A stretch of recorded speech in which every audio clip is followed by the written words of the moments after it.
So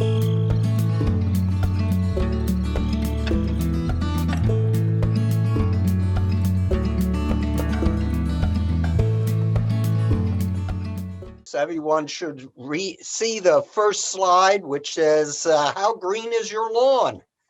And if you have a warm season grass right now, your grass is brown. So not very green. If you have a cool season grass, it's not real green. It's the cold weather has made it not quite as green as you get in these warmer days. But I'm going to show you some aspects of how to improve your lawn. And what I want to do is first, okay, here we go. There we go. So this is what we're going to talk about today. We're going to talk about the program Healthy Virginia Lawns, which is a statewide program. We're going to talk, why do we want this program? What does the visit entail and how do you sign up? And then we'll cover all the best management practices for your lawn. So it's a good amount of information, and we'll get right to it. So what is this program, Healthy Virginia Lawns?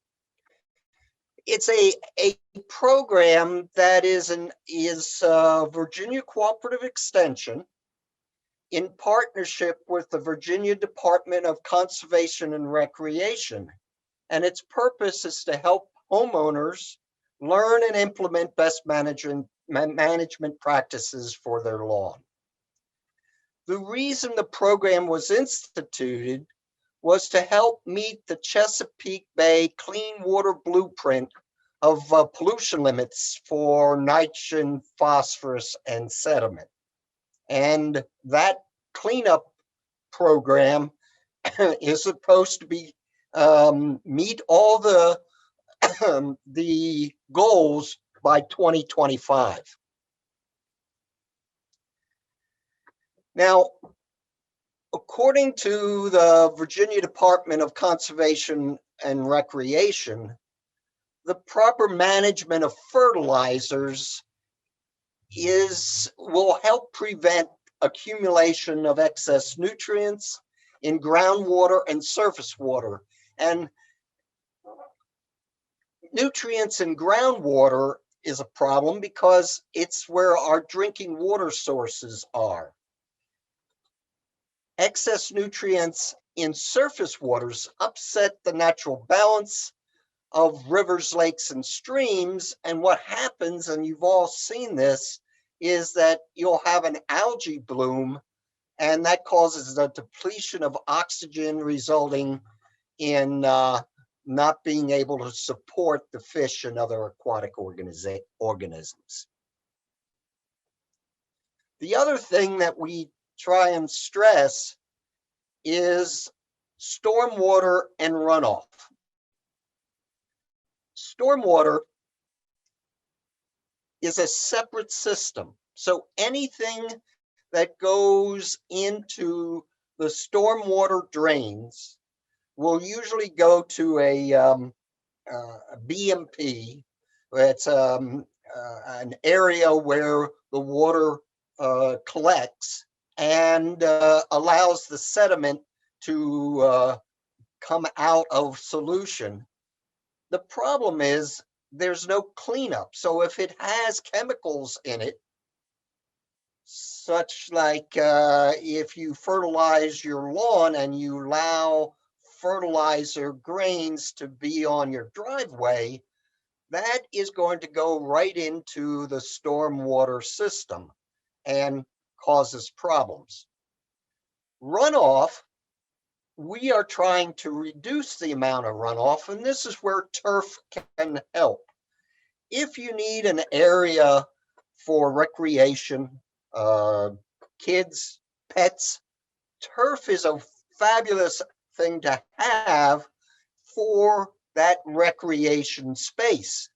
And it holds the water into the soil so that you don't have runoff into the stormwater system.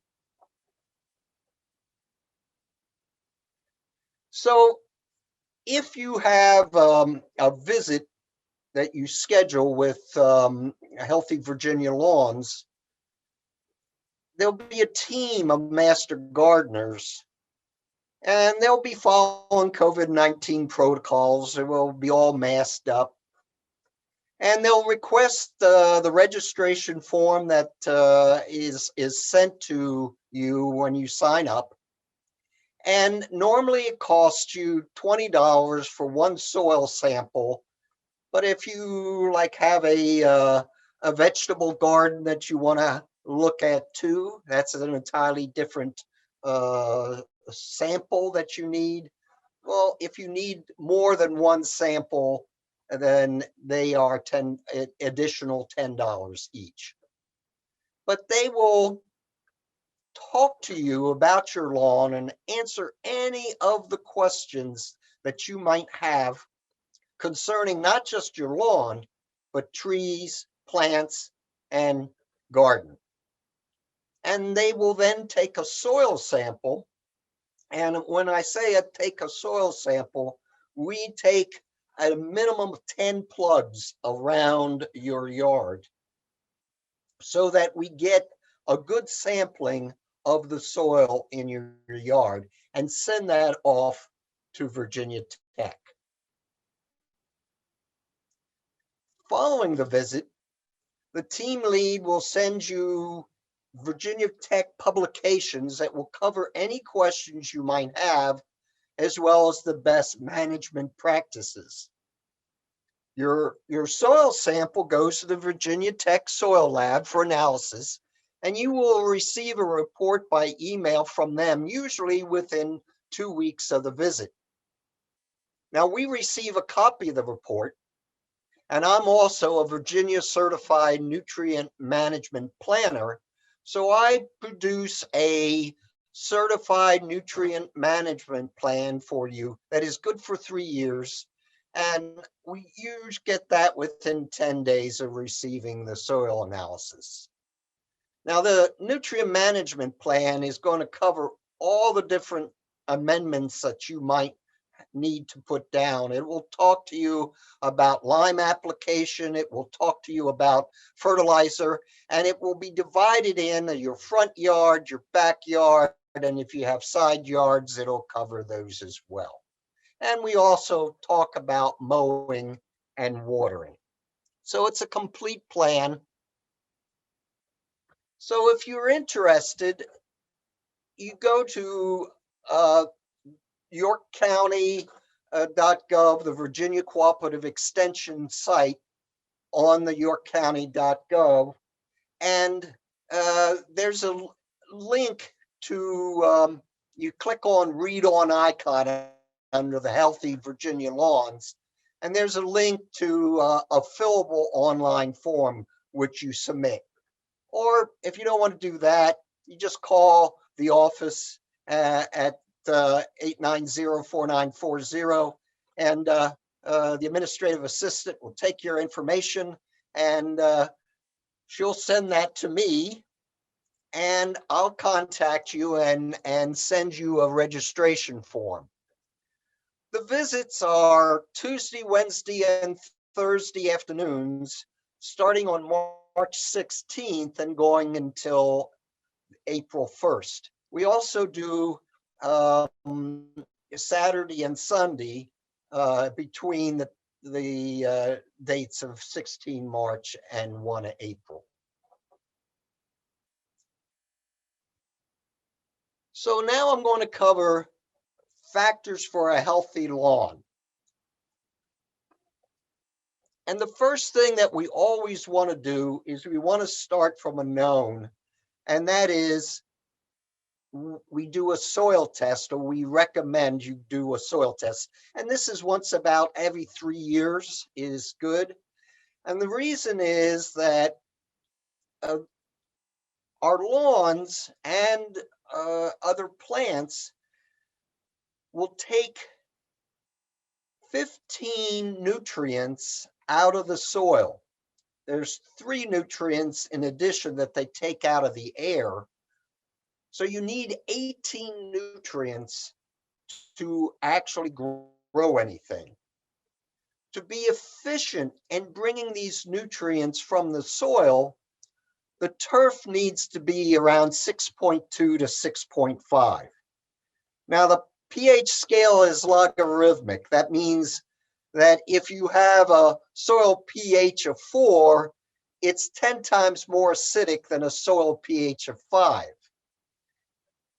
The Virginia Tech is going to do on their soil analysis, they're going to give you how much lime, if you need it, if your soil's too acidic, they're going to tell you how much lime. And if you have loam soil, it'll take 100 pounds of lime per 1,000 square feet just to raise the pH 1 point.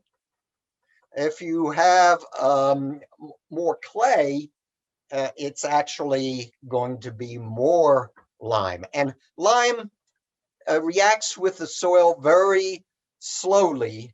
So you only put down 50 pounds of lime per 1,000 square feet at a time. And then you wait 1 to 6 months before you do further. And the Virginia Tech Soil Lab gives you all that information.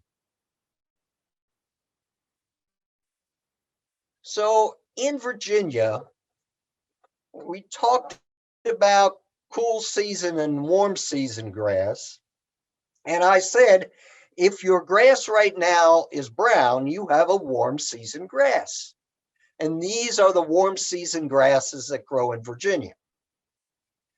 The cool season grass is like the name implies. This cooler weather, and we'll see exactly what the temperatures are, they do okay. Now, there is one other cool season grass, but it's only in existence on golf courses, and that's a creeping bent grass. And unless you are going to put a putting green on your lawn, you don't want to have creeping bent grass. You need some special equipment to cut it down to a 1/2 inch, which is what golf courses do.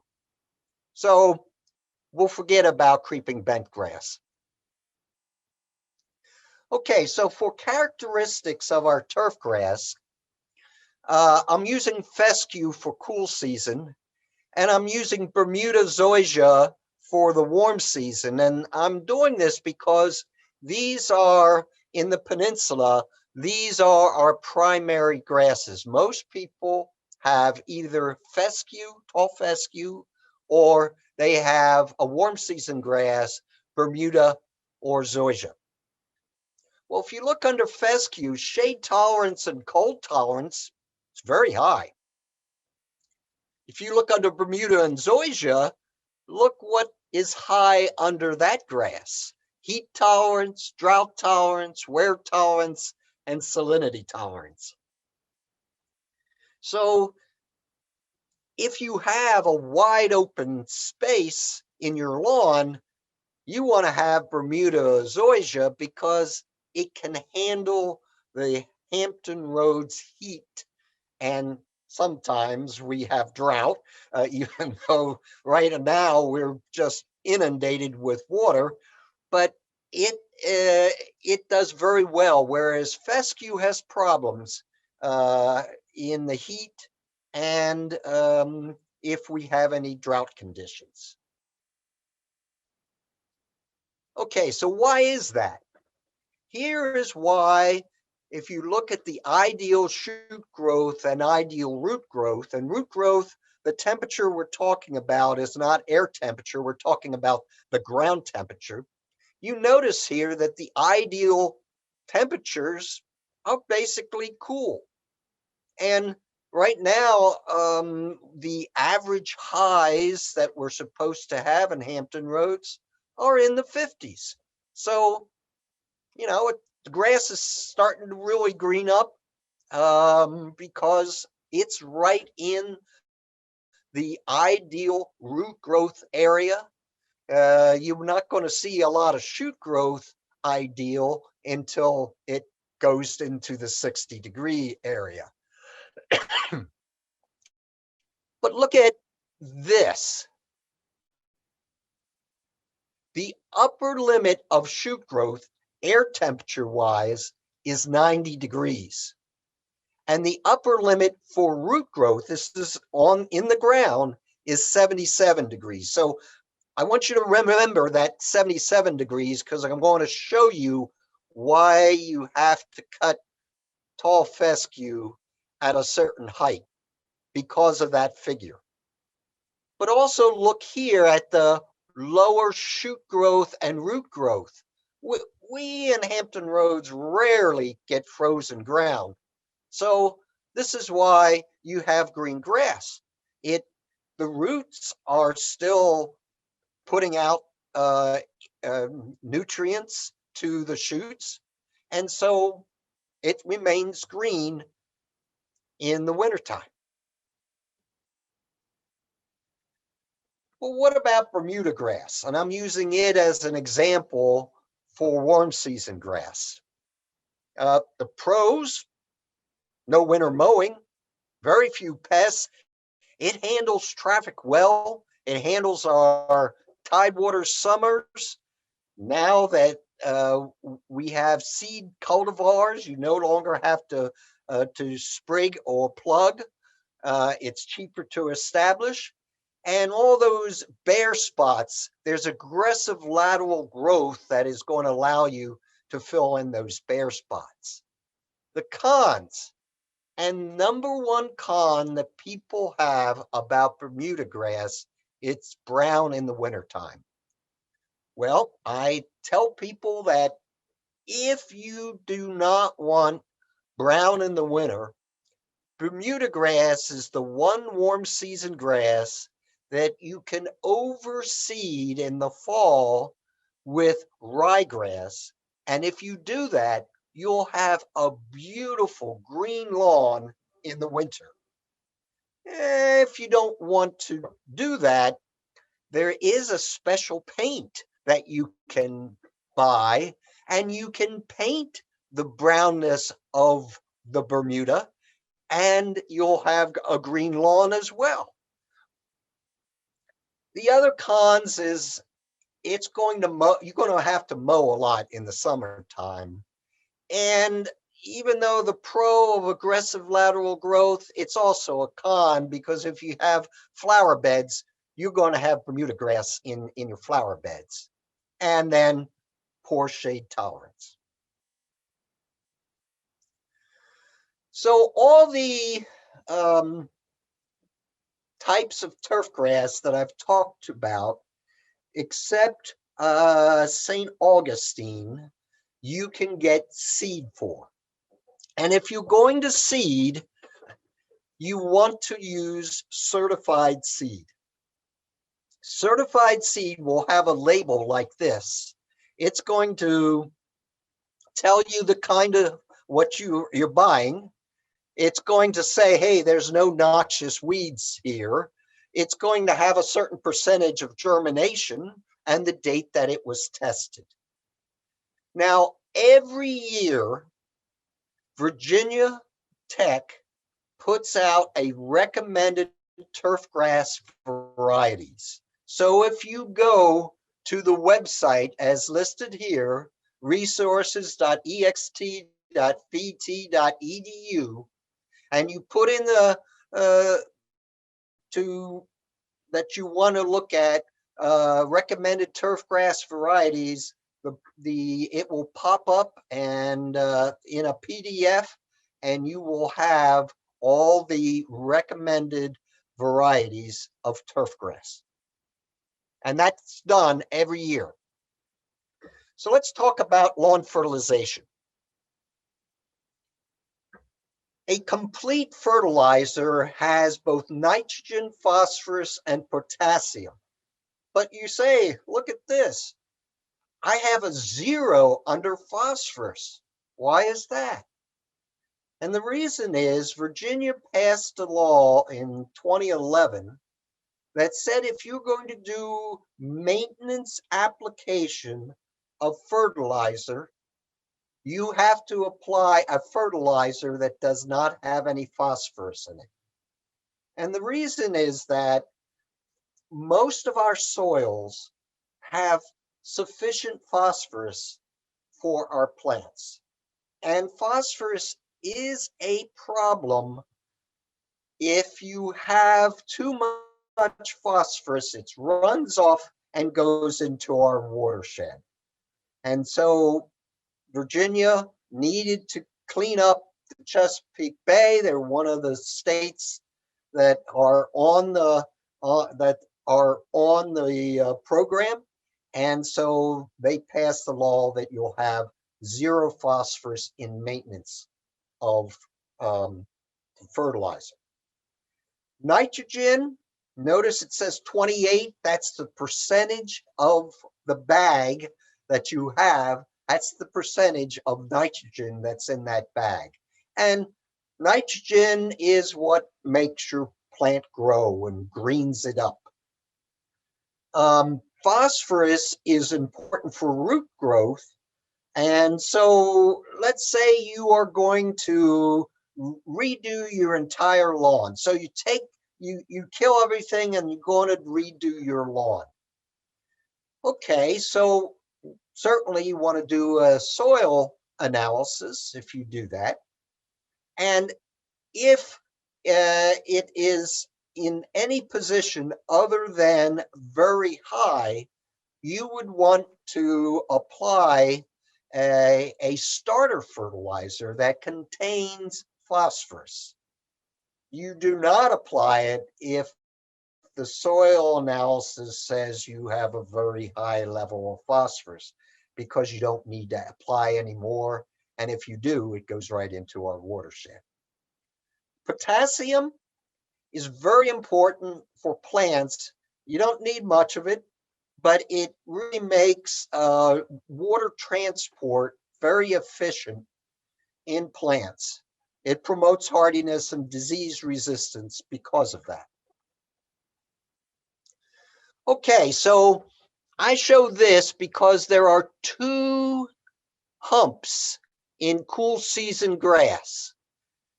This hump is when the weather starts to cool from the hot summers, and so there is a shoot growth that occurs before the winter time.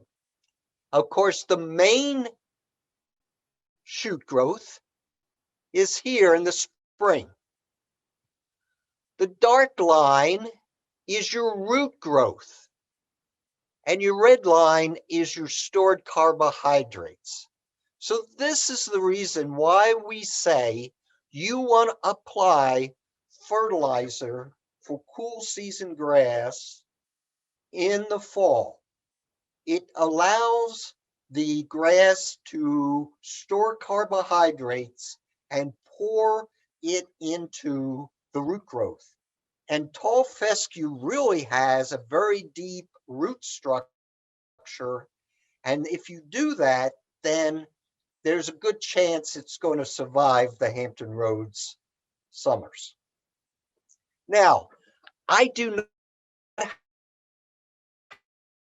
have here a picture of a pattern because it's pretty boring. It's just a complete bell curve that just goes around the summer, and it's the same for top growth, root growth, and stored carbohydrates. So if you have a warm season grass, you apply the fertilizer in the spring, May, June, July.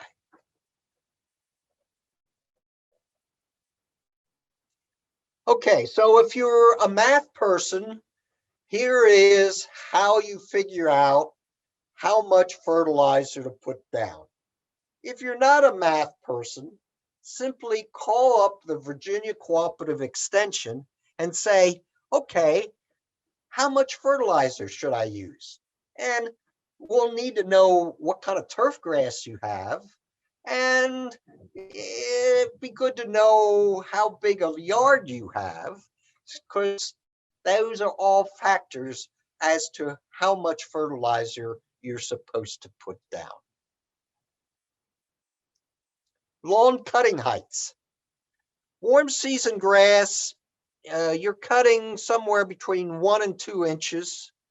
And so you don't let your warm season grass grow any higher than 3 inches if you're cutting at 2 inches. And what that is you're not cutting more than 1/3 of the blade of grass off. You do not want to cut more than that, because the grass, that the blades are where all the food is developed. And so if you cut too much of the blade of grass all at once, you're going to put the grass into shock, and that it will not flourish then. Now you see the other different heights, and that's basically with our cool season grass, and I'm going to talk more of that. The only exception is St. Augustine. And St. Augustine, you want to cut it at 2.5 inches, so you never let it grow any higher than 3.75. Okay, I said try and remember the 77 degrees as the where the root growth is in fescue is going to have problems, where the plant is going to go dormant. And the reason why we say don't cut lower than 3 inches for tall fescue is because of that figure.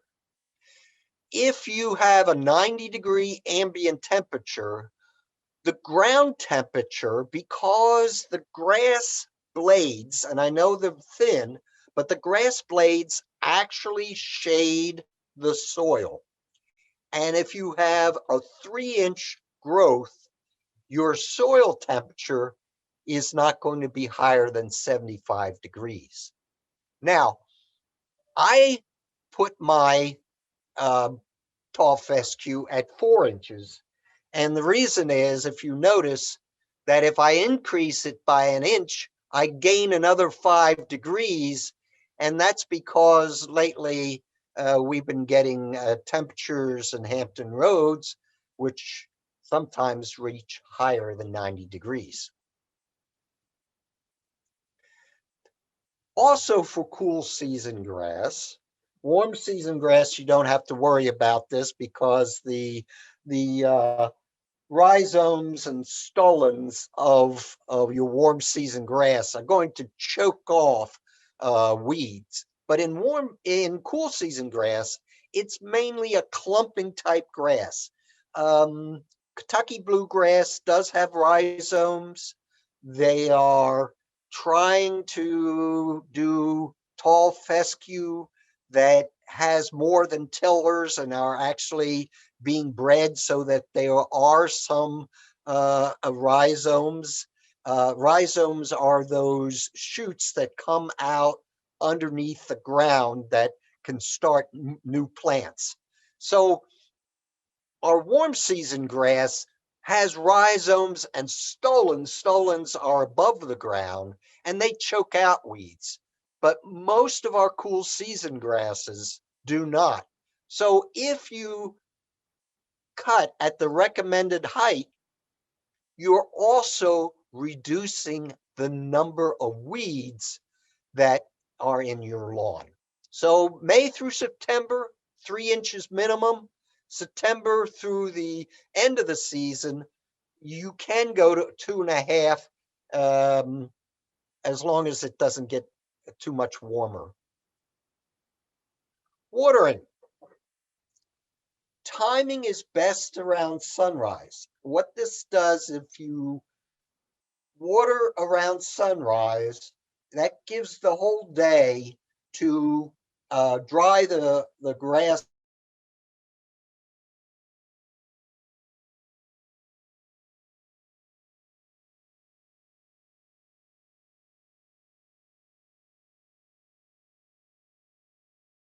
before the nighttime comes, because if you don't do that, then fungus might develop.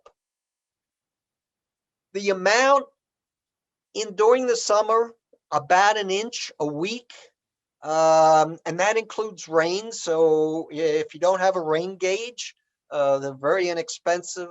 I really recommend you have a rain gauge so you know how much rain uh, is coming down. Okay, we're going to talk about both grassy and broadleaf. And we're going to talk about annual and perennial. Annual is it only grows one season. Perennial, it grows many seasons. And so how you handle a grassy weed is very different whether it's annual or perennial. And you see here, I'm talking if it's annual, we're using a pre-emergence. If we're talking about a perennial, we're using a post-emergence. Okay, this is probably, if you look out in your lawn and in your flower beds, this is probably some of the things that you recognize. This particular guy is annual bluegrass. It germinates in the fall and will flower and seed in the spring. So the only way that you can prevent this is putting down a pre-emergent herbicide in the fall. The problem with that is our cool season grasses are mainly clumping type grass. And so if we have bare spots, we have to overseed. Well, you can't overseed at the same time. If you put a pre-emergence down, you can't overseed because the pre-emergence is going to prevent the grass seed from germinating. So it's a problem. You either have to live with it, or if you can one fall not overseed, then use the pre-emergence and you won't have annual bluegrass. This is purple dead nettle. It's a winter annual. It's a very pretty flower, and it looks very similar to henbit. These are broadleaf weeds, and all the rest of these are broadleaf weeds, and you have a choice. If it's in your flower beds, they're easy to pull, which is what I would recommend. You can just let them there because as soon as the warm weather comes, they're going to die. They can't take take that. Or you can use a broadleaf herbicide. And we'll talk about that in a moment. So this is henbit. This is Carolina geranium. This is mouse ear chickweed. This is common chickweed. And this is hairy bittercrest. Now, this is what it looks like right now, but just in a few, maybe a couple of days, if we have warm weather, it's going to send up a central stalk with little white flowers on it. And those white flowers will turn into seed pods, and you'll have hairy bittercrest all over the place.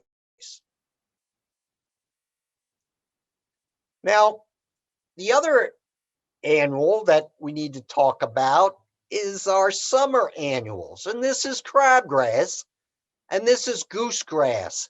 Notice that white area in the center. That's how you can tell the difference between crabgrass and goosegrass. So to prevent that, we're going to apply a pre-emergent when the forsythia and daffodils are in bloom. And the reason we do that is that crabgrass is going to germinate when the soil temperatures are above 55 degrees for several days. Well, the forsythia and daffodils tell you when that is happening. So it is, that's your clue to when to apply a pre-emergent herbicide. Now, the other thing that you need to know about on pre-emergent herbicide, and this comes from the Virginia Pest Management Guide, most pre-emergent herbicides only maintain their effectiveness no longer than 2 months. So if you have a lawn with a persistent crabgrass problem, you may need to put down 2 or 3 applications. And you still have to follow what the label says on the amount that of applications that you can make. So most will allow you to put down 2. What say you need a 3rd application? Well, Virginia Tech says you can change the product so that you are following the label, because the label is the law. You have to follow what the label says. Most of our lawns, one application of pre-emergent works just fine. But if you have a problem lawn, then you have to apply it more than once. Broadleaf weeds. The first thing you need to know is what species of turfgrass. If you don't know, you can take pictures. Smartphones today have really good cameras.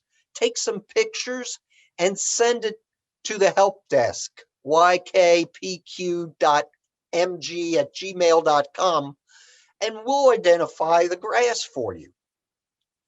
Now you can, if you know your turf grass and you look at your weed, you can go to a very nice website that Virginia Tech has, Weed ID, and they have beautiful pictures there that will tell you what the weed is. But again, if you're having problems there, you don't want to go through that, take some pictures and send it to the help desk, and we'll identify the weed for you. And the importance of that is that we want to use the right herbicide to kill that particular weed. The broadleaf weed herbicides that are out there today are pretty good. But if you ID the weed, it's going to list all the weeds in that broadleaf herbicide that it can kill. You also have to make sure that you don't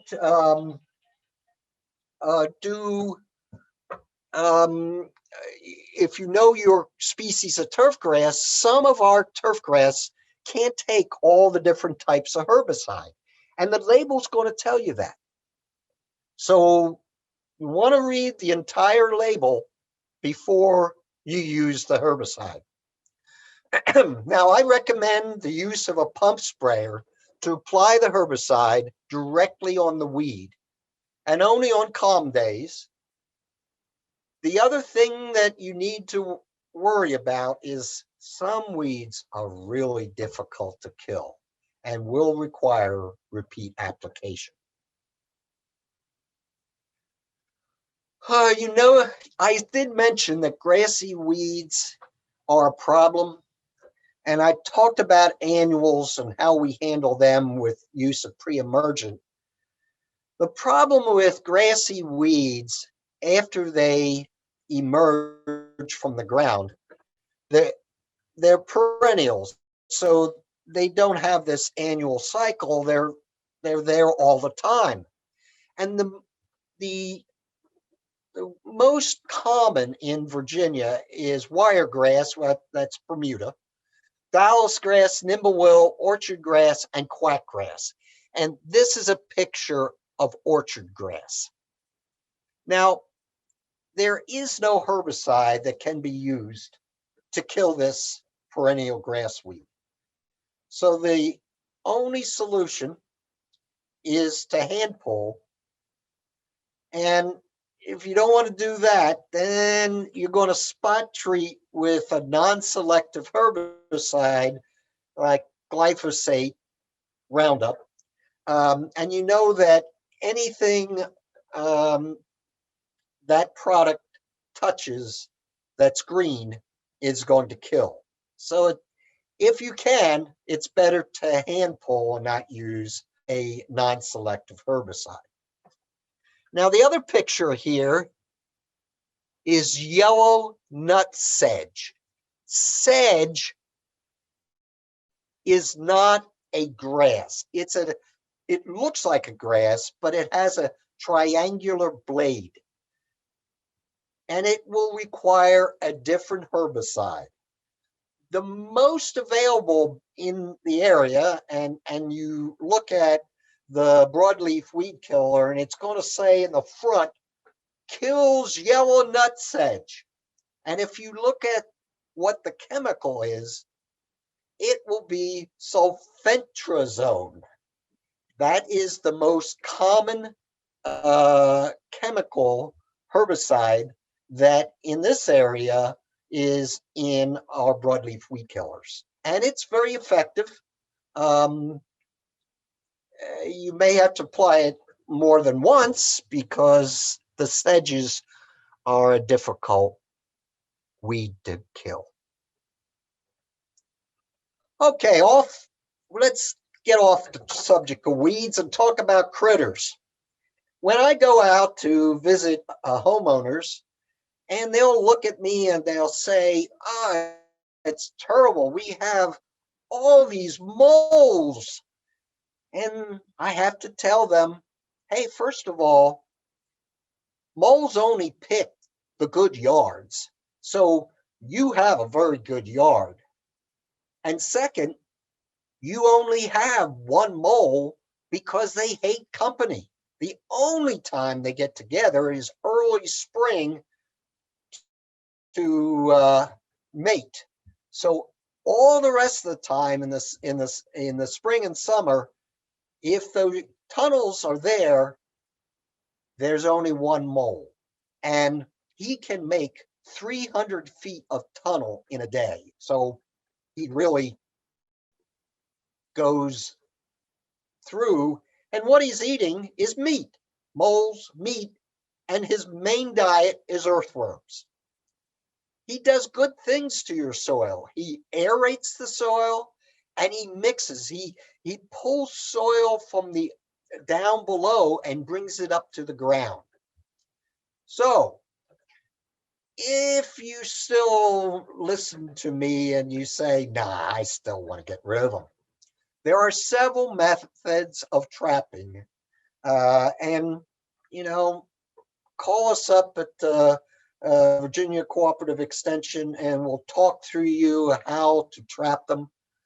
But I will tell you, do not use chemicals to trap them, because if you do, you might kill your neighbor's cat or the squirrels that are in your trees.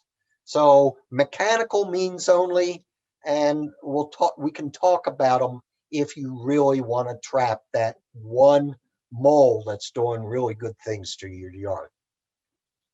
Now, voles are a different story. Vegetative, they eat plant roots. So let's say you want to trap them. The problem with trapping voles is if you have one vole, you have at least a half dozen. They breed like rabbits. You'll know that you have voles because you'll see a round hole about the size of a golf ball. And they usually, if you have bird feeders, you'll see them around where on the ground by the bird seed that's fallen on the ground.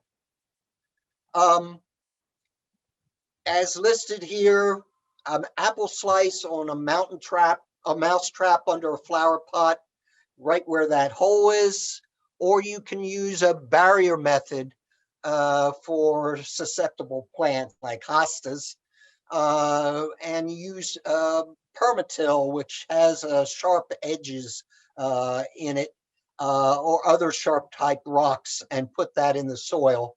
Or you can use mesh fencing, or you can take your hostas and bury them in pots. All ways to defeat the voles. Lawn diseases.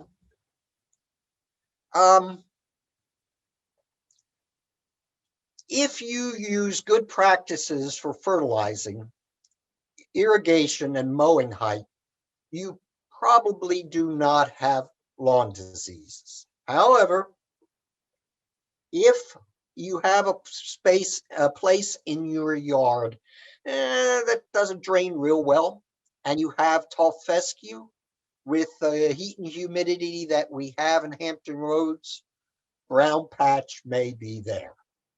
So if you have that area that you've done everything you can to make sure you've tried to put drainage as best you can, using a fungicide in the preventative mode, read the label, is probably wise to do. The other fungus disease that I talk about, and there's more fungal disease that is present in, but most likely brown patch is most prevalent for tall fescue. Again, if you think you have a fungus, take a picture of the leaf blades and send us a couple pictures of your grass, and we're going to tell you what the fungus disease is and how to fix it. Right now, we can't send real samples to Virginia Tech. Once COVID is over, then we'll be back then, and we'll be able to send samples. But I'm finding that with the capability of most smartphones, taking pictures are just fine for that. And so take pictures, send it to the help desk, and we'll help you out. Now, spring dead spot is the most common fungal disease for Bermuda grass. I haven't seen this yet, but it is a possibility.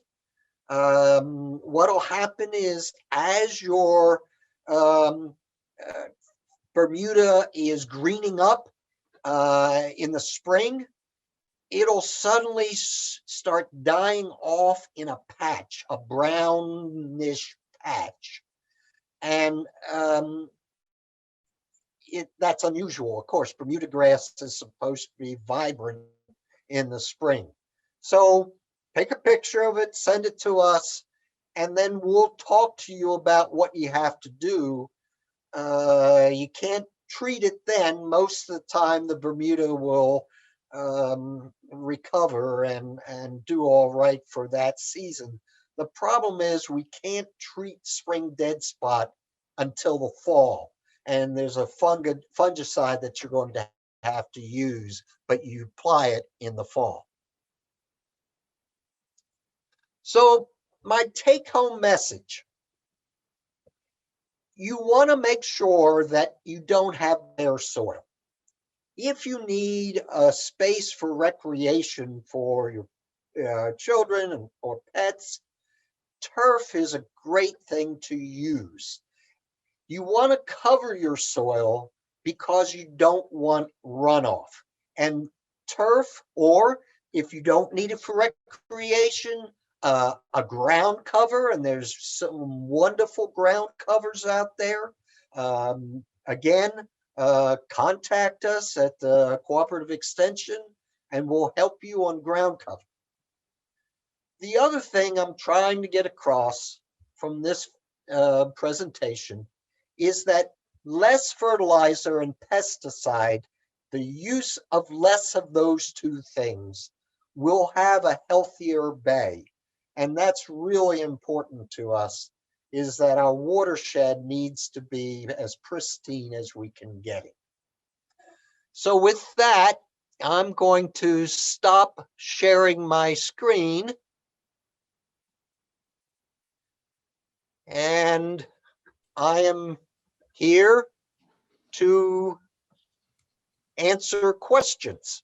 Pete, we've got a couple of questions here, and I'd like to go through them if that's okay, that people have added to the chat. The first one is, will Pete be addressing alternatives to grass? Yes, and that's what I said is, if you don't need a space for recreation, then there are ground covers, some beautiful ground covers that you can use depending on the environment. For instance, if you have a shady area, I'm going to say Pachysandra is a wonderful ground cover to use, and it spreads.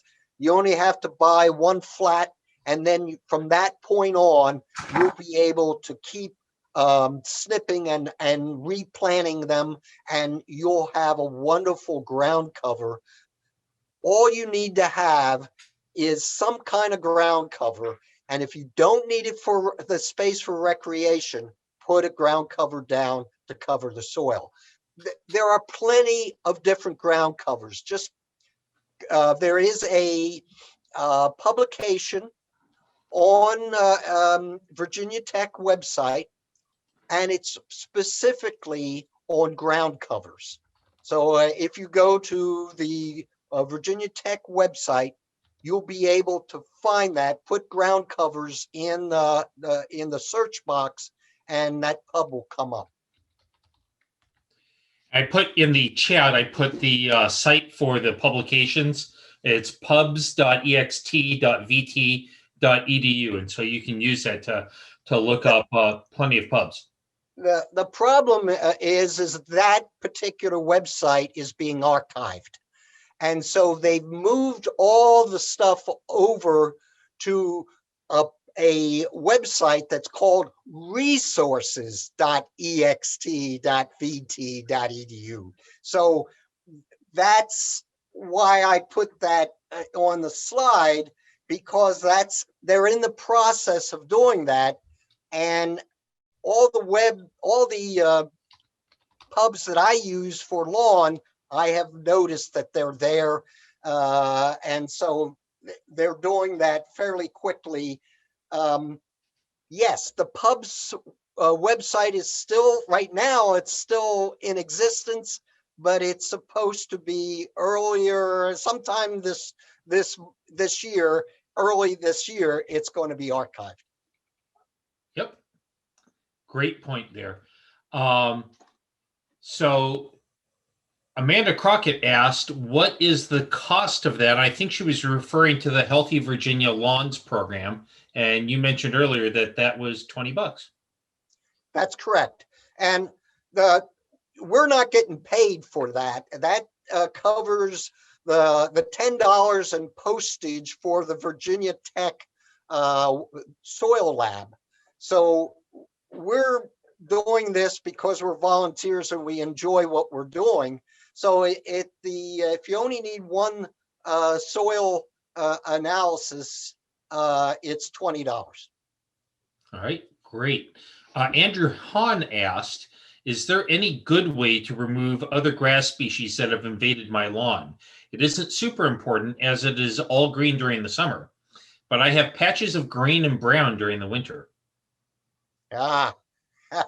Yes, And what you have, most likely your neighbors or birds have deposited Bermuda grass in your fescue. Um, and I will tell you that, yeah, there is a procedure to kill Bermuda grass in fescue. There's a herbicide called Anorak, but I will also tell you that it does a number on fescue as well. It makes it turn a little yellowish. It recovers. And the problem is that you have to keep applying this herbicide throughout the summer. And I basically tell homeowners when I see that it's really not worth the effort. It's very difficult to get rid of.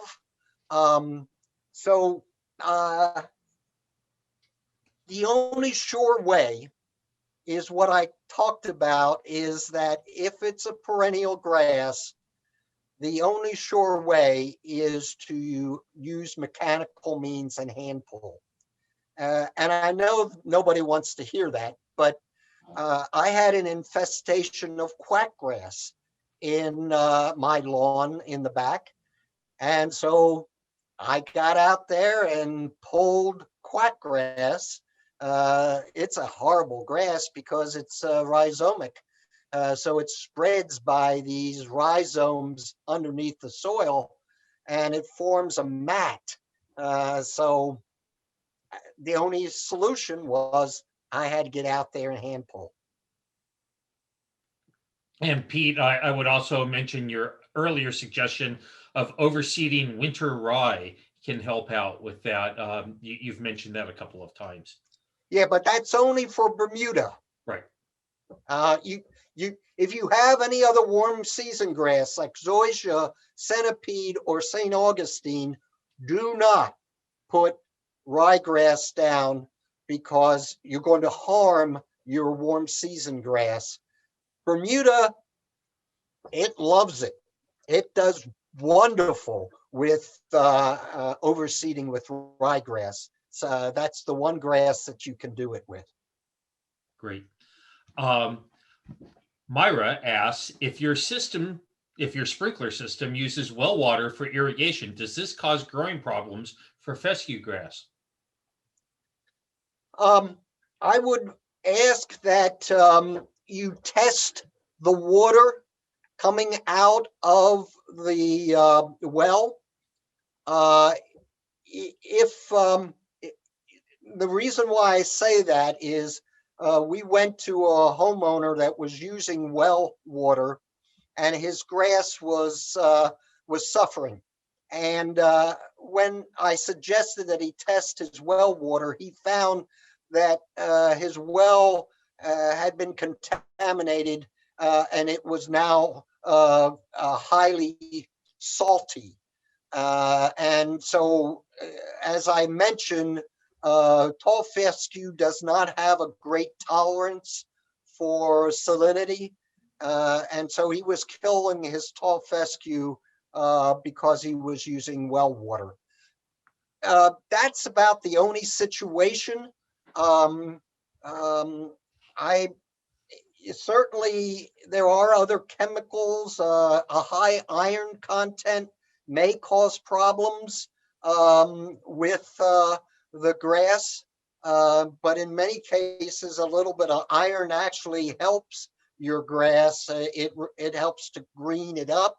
So if you're using a well, I would suggest you get your well water tested to make sure that there hasn't been some salt that has gotten into that. The gentleman I was talking about lived in Poquoson, and that's he was very close to the water, and that's what had happened to his well. Fantastic. Amanda Crockett asked, if we use sun and shade grass seed, is that a warm or cold grass seed? It is a cool season grass, sun and shade. What they have, it's a mixture of grasses. The shade part is a fine fescue seed, and the warm part is a tall fescue seed. They will not mix cool season and warm season grasses in a bag like that. But I strongly recommend that you actually go to the Virginia Tech recommended varieties and buy a brand of seed that is may have several varieties, but it'll be a blend of tall fescue, or it'll be a blend of fine fescue. You want to put down. It's better to put down a single variety of grass. It'll have different cultivars in it, and that's good. I recommend, and Virginia Tech recommends, to actually, if you put in fescue down, use a blend of seed that has 3 varieties of tall fescue. And they recommend this because if there is some disease that happens that we don't know about, and it won't attack all varieties, it'll attack maybe one variety and you won't lose the whole lawn. So if you have different varieties of tall fescue, you are saving yourself from having a problem if a disease develops. Fantastic. Lots of thanks for you in the chat. One follow-up to the earlier question about the well water. They said that Myra said that she lives near James River and that she'll get the well water checked.